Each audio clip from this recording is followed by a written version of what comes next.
For a long time, scientists thought that the human brain was fixed, meaning it had no room or opportunity for change after adulthood. William James, better known as the father of American psychology, introduced a theory that the brain was ever changing throughout life. This theory was called neuroplasticity. At first, like most successful hypotheses, his theory was soundly rejected by the scientific community.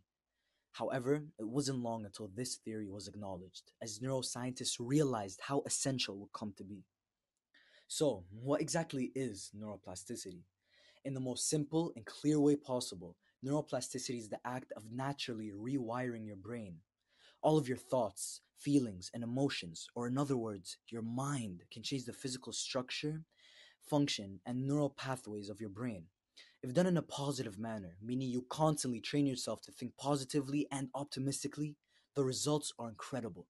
In essence, you will be able to think more creatively, attract good things in your life, thrive at a cellular level, and all in all, live a much happier lifestyle. Theoretically, people can change parts of their brain on their own to be able to adapt to their needs and live a better life. Today, the most apparent examples of neuroplasticity can be seen in London taxi drivers.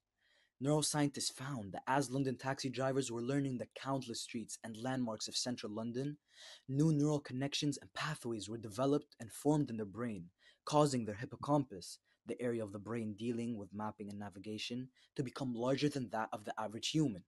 And so, mastering the knowledge of all these streets and landmarks in central London had a significant impact on the physical structure of their brain. What does this mean to us? What does this mean to the regular, average person? Is it possible that changing our thoughts, changing our outlook on life, can change the physical structure of our brain?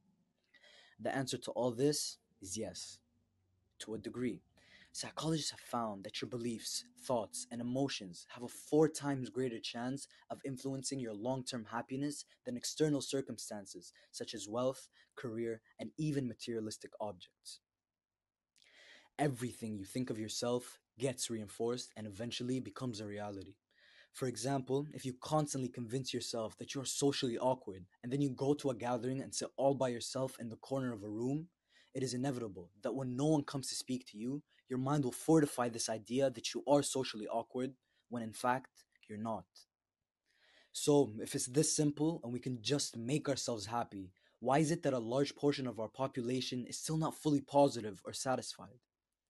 Even though it is quite simple and straightforward, we still let our negative thoughts dominate our lives, causing us to live a life we are not fulfilled with.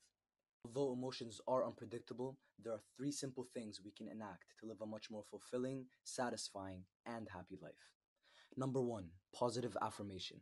We have to constantly try to convince our brain that everything has a positive side to it, no matter how hopeless or tragic it may seem. While this may seem difficult, it will cause us to focus on everything good happening in our lives, making us much more positive. Number 2, starting your day with a positive mindset. Starting your day reading your favorite book or listening to your favorite music or even cooking yourself a breakfast you can enjoy gives you the perfect positive boost to your day.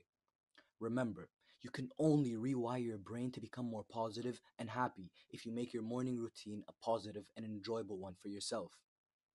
Number 3, pursue what you love and enjoy. This is a key factor at any age. Do what you love what you do is a statement we've all heard before, and there is a reason for that. When we do what we love, that being work or hobby, we become more active and productive throughout our day, leading to less stress and anxiety. If these 3 simple factors are practiced, it will most definitely change the way our brain perceives and responds to negativity. While you now understand how to be positive and happy, why is it so important for us to be happy anyway? Other than the obvious, being in a state of happiness and having a positive mindset is proven to make people more compassionate, be more financially successful, and it also increases cognitive skills such as analysis, creativity, memory, and much more. With this, neuropsychologists have also found that more positivity leads to an increase of endorphins, hormones that trigger a positive feeling in the human body. So, now knowing this, are you going to put in the effort to change your life for the better?